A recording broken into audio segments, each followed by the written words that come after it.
A biblical perspective on life, culture and current events. This is 2020 on Vision.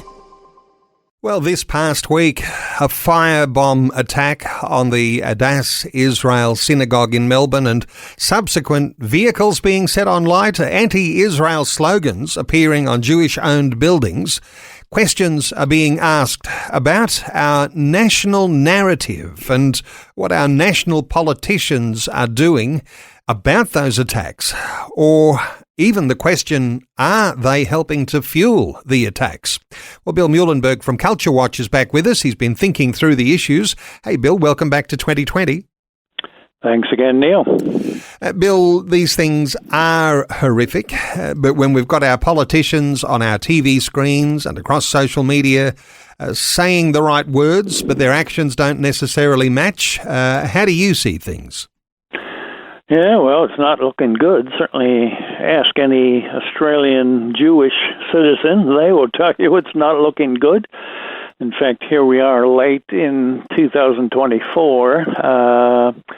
Just think back some years, late in 1938 in Germany. We had pretty much similar things going on, including Kristallnacht, where, again, Jewish businesses, synagogues, homes were attacked, went up in flames, anti-Jewish graffiti. Hey, it sounds like Melbourne and Sydney in December 2024, except for the, 86 years separating us, you have to ask otherwise, what's really all that different? It started off slow in Germany. In fact, many Jews at the time thought, oh, look, this will pass over. It can't get any worse. And others said, we better get out of here while we can. Well, we've got the same kind of talk today, sadly. A lot of Jews in Australia are now heading over to Israel or other places. And, hard to believe with the hot spot like the Middle East, they can actually think that things are safer in Israel than they are in Melbourne or Sydney, places like that.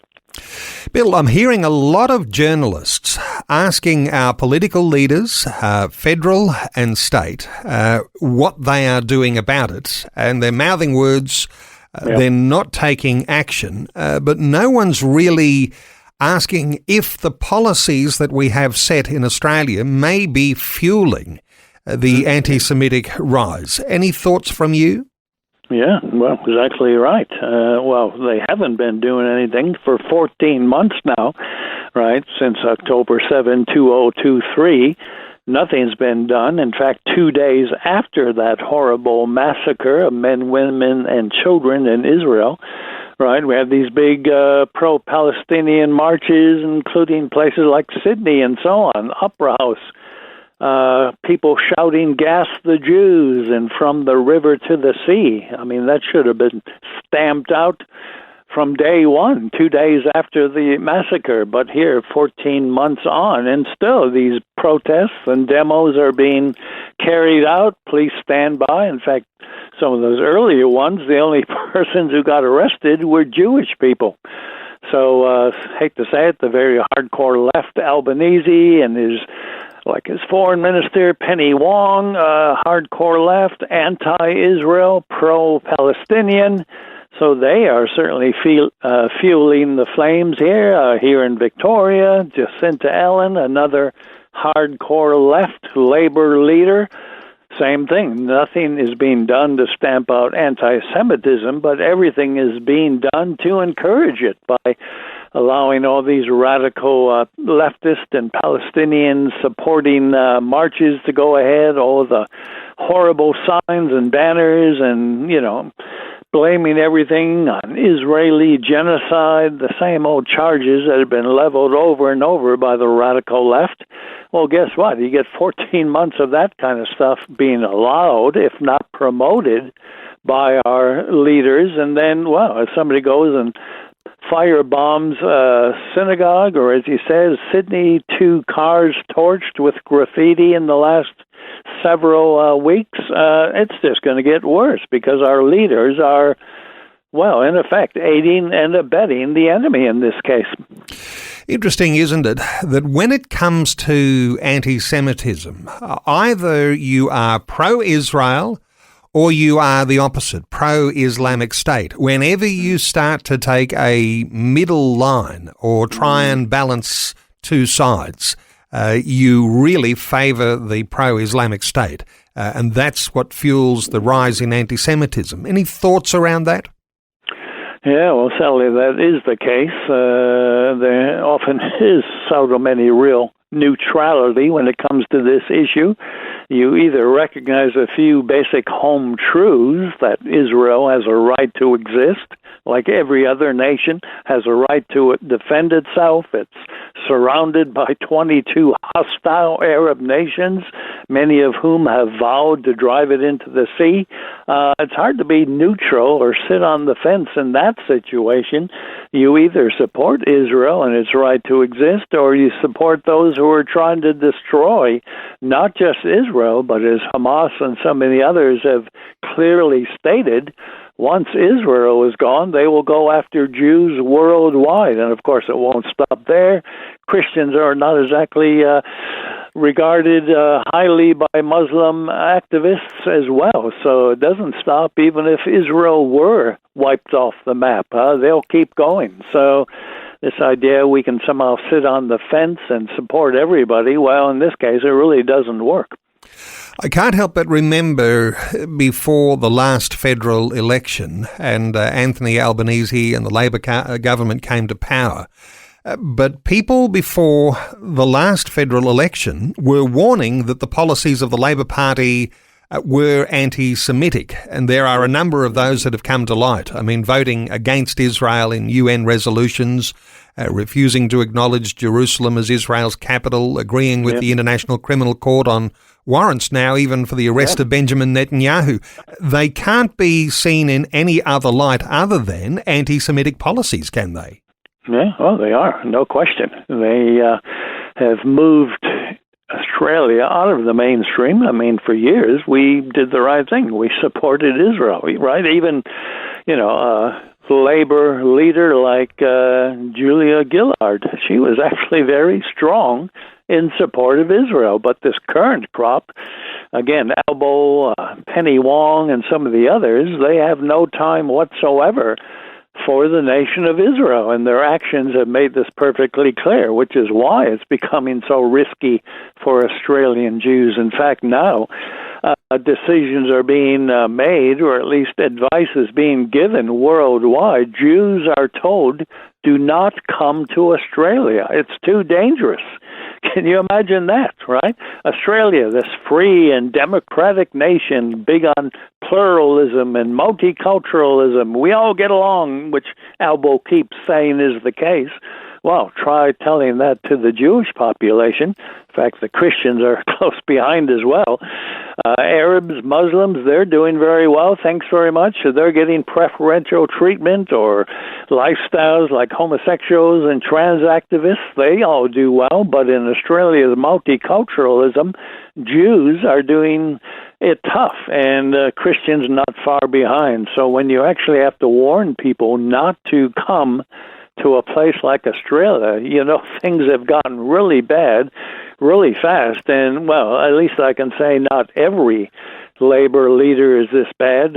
Chris Minns, right, Premier of New South Wales, he just came out, I think today, saying Penny Wong was wrong, for example, in a recent comparison with Israel to Russia and China. So at least Minns, who is a real moderate within the Labor Party, one of the few, he's got it right, and he's challenging his own Labor colleagues. But sadly, most of federal Labor and many of the states have been captured by not only the hardcore left, but also, and often one and the same, real anti-Semitic individuals who are certainly no friend of Israel.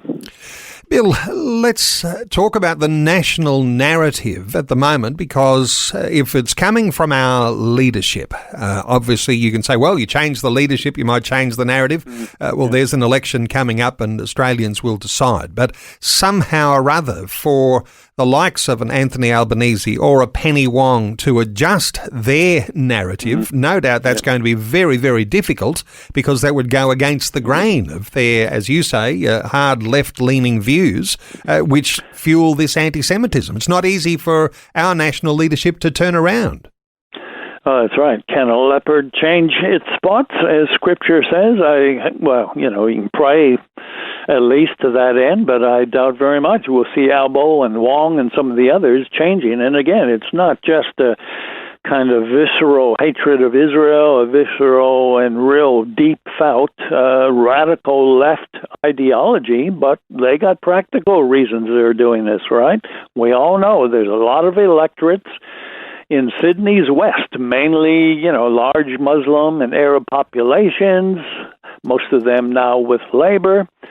So for nothing other than pure pragmatic and political reasons, Albo, Wong, and the gang, they want to keep these Muslims on side. They don't want to do anything that will make them lose votes at the next federal election. So if that means sending Israel under the bus and showing just how anti-Semitic you are, they will do that rather than, frighten any of their Muslim voters in Sydney's west. So they've got another reason why they likely will not change their policies. So as you say, it's going to have to be a federal election.